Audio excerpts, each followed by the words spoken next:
বন্ধুরা আপনারা সকলে জানেন আইপিএল এর শিডিউল অ্যানাউন্স করে দিয়েছে বিসিসিআই। এর বছর আইপিএল কিন্তু অর্ধেক হবে আর অর্ধেক আইপিএল ইলেকশনের পরে হবে।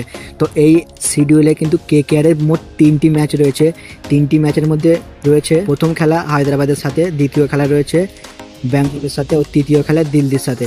তো এই 3টি ম্যাচে কিন্তু কেকেআর খেলবে এবছর। তো এরপরে কবে অ্যানাউন্স হবে সেটা কিন্তু এখন জানা যায়নি। তো ইলেকশনের ডেট দেখে কিন্তু বিসিসিআই এর পরে শিডিউলটা তৈরি করবে।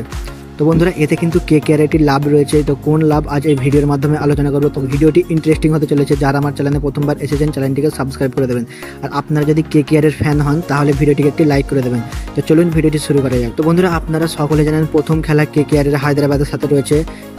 এই খেলা কিন্তু কলকাতার ইডেন গার্ডেনে খেলা হবে। তো এতে কেকেআর এর কিন্তু লাভ রয়েছে, কারণ কেকেআর এর নিজের ঘরের মাঠে খেলা হবে আর হায়দ্রাবাদের সাথে খেলা হবে। তো এতে কেকেআর এর লাভ রয়েছে, কারণ ঘরের মাঠে খেলবে, তাই এই ম্যাচ কিন্তু জেতার সম্ভাবনা বেশি রয়েছে।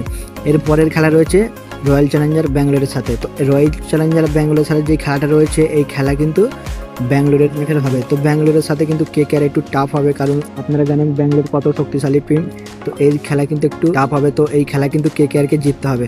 এরপরে রয়েছে দিল্লির সাথে কেকেআর। তো দিল্লির এখন কিন্তু অবস্থা খুবই খারাপ রয়েছে, কারণ দিল্লির ক্যাপ্টেন ঋষভ পান্ত এখন চোটের কারণে আইপিএল থেকে ছিটকে গেছিলো। তো এবছর হয়তো ঋষভ পান্ত খেলতে পারে। তো কেমন খেলবে সেটা এখন প্রশ্ন।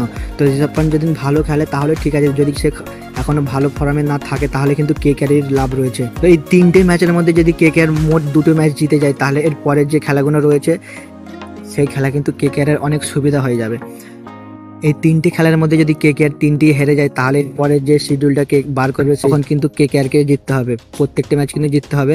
তো এই 3টির মধ্যে যে কোনো 2টি ম্যাচ জিতে গেলে কেকেআর এর পরে যে শিডিউলটা বার করবে সেখানে কিন্তু কেকেআর অনেক সুবিধা হয়ে যাবে। তো বন্ধুরা আপনারা কমেন্ট করে জানান এই 3টি ম্যাচের মধ্যে কটি ম্যাচ কেকেআর জিততে পারবে।